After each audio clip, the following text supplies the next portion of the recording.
चाहे कोई भी पर्सन कितना भी बड़ा आर्टिस्ट और जीनियस क्यों ना हो, आइडियाज किसी के पास भी सामने से चलकर नहीं आते, पर वो आर्टिस्ट आइडियाज को चुराते हैं, जो सिर्फ उनको ही पता होता है कि कौन से आइडियाज उन्होंने कहां से चुराए हैं।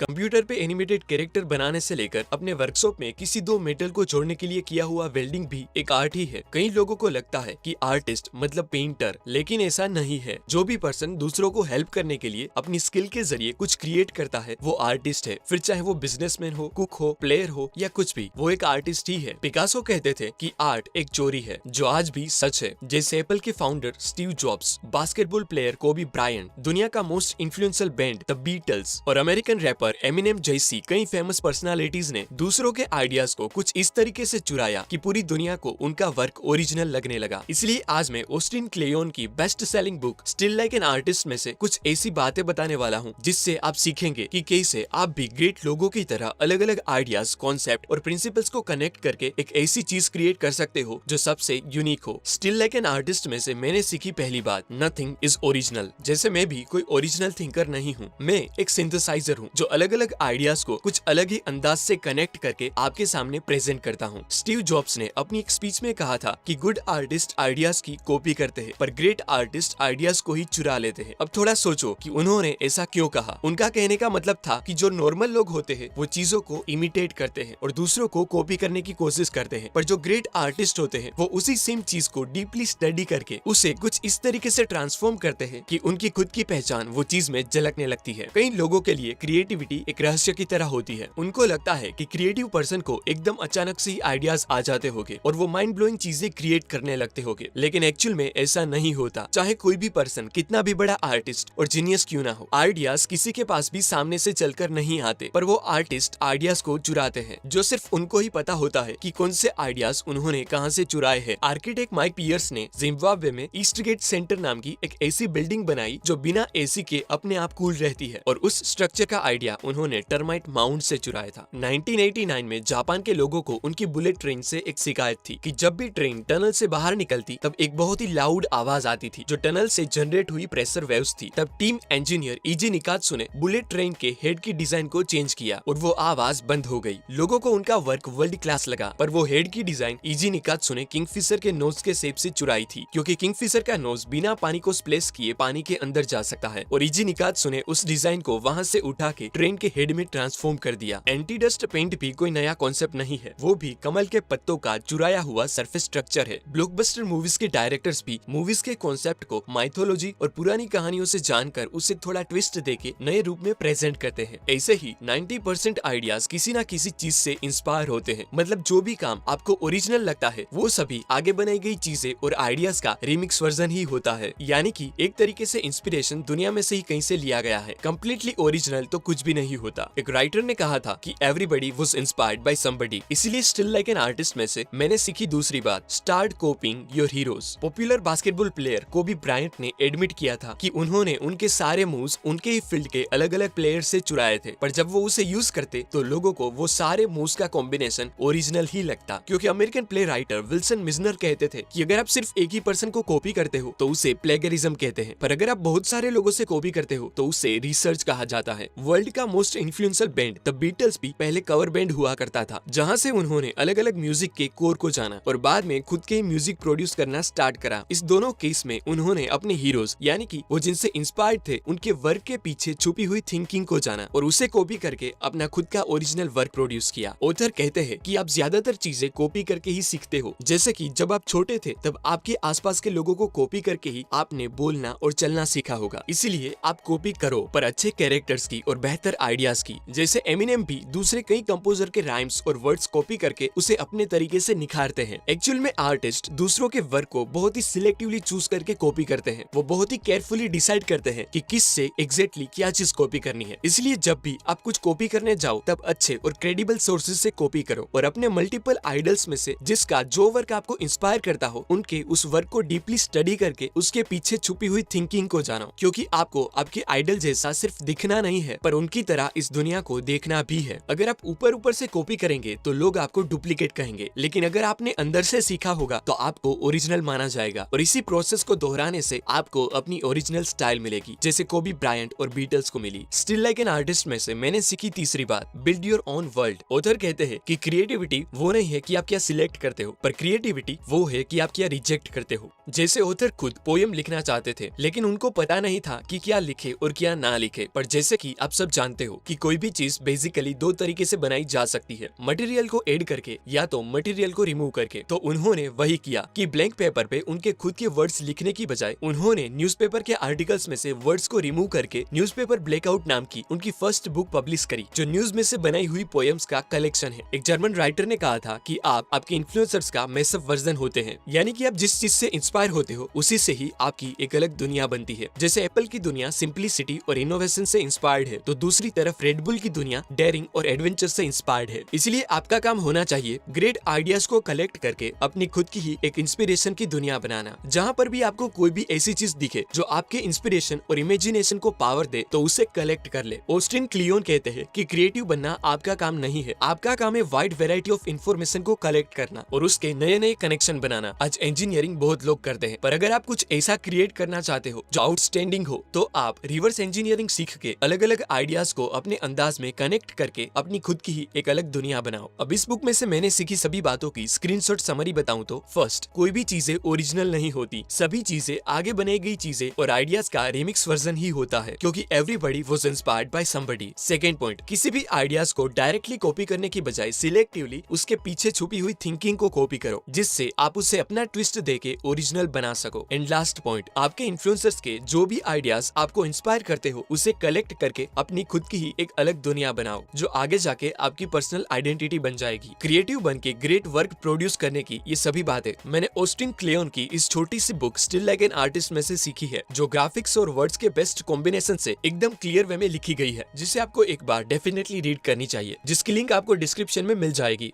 धन्यवाद।